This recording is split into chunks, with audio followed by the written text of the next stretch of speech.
Hello, everybody. This is your fire apostle. I want to delve very deep into a very profound topic that is on the mystery of marriage. What are some of the things that you have to know before you say I do, or what are some of the things that you have to know before you decide to spend the rest of your life with someone? That is what I want to talk to you about today. But don't forget to follow, like, share, and subscribe to my page so that anytime I release videos, you can get access to them.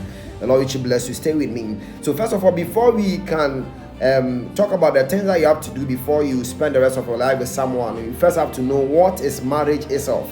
When you talk about marriage, you have to understand marriage before you enter into marriage. So marriage, as defined by the scriptures, is a holy covenant union established by God between a man and a woman. A holy covenant union established by God between a man and a woman who commit themselves to spend the rest of their lives with each other, to love, to become faithful to each other, and do the other purpose of marriage. So what you have to do is that the marriage should be a covenant that it should be established by God, and it should be between a man and a woman. That is very, very important. So in terms of marriage, the Bible says Genesis 2:24 that a man will leave the father and mother will be joined with a wife. So that means that in terms of marriage, there should be the understanding between the two families of the man and the woman. The two families should come to understanding before God will establish that institution. Hear me. Any marriage of which the two families do not comprehend, and the two families of the man and the woman do not understand, and people sometimes move to court to get married wherever their parents do understand. Listen, that kind of marriage, God does not establish that marriage. Hear me. In terms of marriage, there should be understanding between the two families of the two parties. They all should understand that this marriage should happen before God will establish that marriage. Yes, I hope you get me. Yes, the two families should understand. When the two families come to comprehension, that is when God established that marriage as an accepted union. I'll delve very deep into that purpose and into that particular topic of marriage.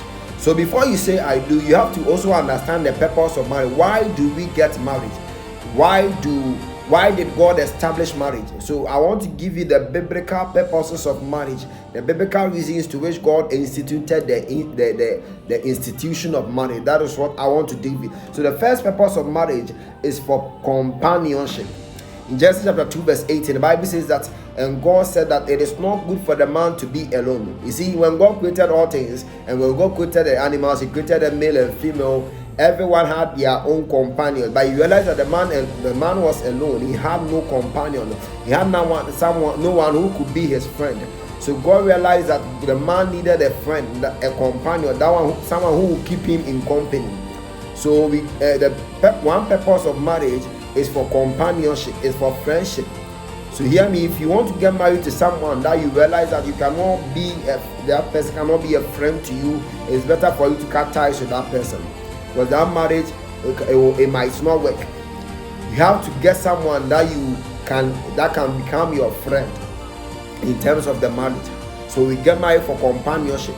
As a matter of fact, your wife or your husband should be your best friend. I hear people saying they get married and they say they have other best friends. No. Well, the very moment you get married, your best friend should be your husband or your wife. Should be that person that you should share your feelings with. You should be that person that you should talk to whenever you are down, whenever you want to take any step in life. The first person that you need to consult as a married person is your husband or your wife. So the first reason why we get married is for companionship. That's the first reason why that God instituted the institute of marriage, because the man was alone and he needed a companion, someone who will keep him in company. That is the first purpose of marriage. So you need to understand it before you say I do. Another reason why we get married is for unity and oneness. Bible says the two shall be joined together and they shall become one flesh. So in the equation of God, in the equation of marriage, 1 + 1 is no longer 2, but 1 + 1 is 1. The very moment that you get married to someone, in the sight of God, you are no longer 2, but you are now 1. That's how God does not allow for divorce, because you are joined together with that person. You are now 1 with that person. So anything that happens to your wife or your husband happens to you as a man or as a woman. Yes, so the two have become one. The very moment that you are being joined together as husband and wife, you are no longer 2 people. You are now 1. You are now 1 flesh in the sight of God. So the another reason why we get married is for unity and oneness, to be joined together as one people, to do things together, to take plans together, and to counsel together, to take decisions together as married people. That's also another purpose why you have to understand. The main reason why we get married, another reason why we get married is unity and oneness. The third reason why God instituted the institute of marriage is for procreation and raising what? Godly children. In Genesis chapter 1 verse 28, God gave them a command. He said that you have to be fruitful and multiply. So another reason why God instituted marriage is for the married people to give birth. He said multiply and fill the earth. The married men or the married man and woman are supposed to give birth, and not giving birth alone. After they are giving birth to the children, they are supposed to raise godly children, because God seeks us to raise godly children. The Bible says that children are an inheritance from the Lord, or they are a gift from the Lord. So the children, even though God has given them to you, but God gave them to you so that you raise them in His ways. So as a matter of fact, if you are not able to raise godly children, you will be accountable in the sight of God. You go and account for every child that you brought to the earth, and how you raise the child, you'll be accountable to the child, because they are a gift from God. Even though God gave them to you, but they are not yours. They belong to the Lord. So another reason why we get married is for us to procreate, to give birth. And after that we raise godly children to the glory of the Lord. That's also another purpose of marriage. So you need to understand these three reasons why we get married, or three purposes of marriage, before you even decide to say I do. So if you understand that marriage is meant for companionship, marriage is meant for unity and oneness, marriage is meant for procreation and raising godly children, I believe that you're on your way to finding the right marital partner.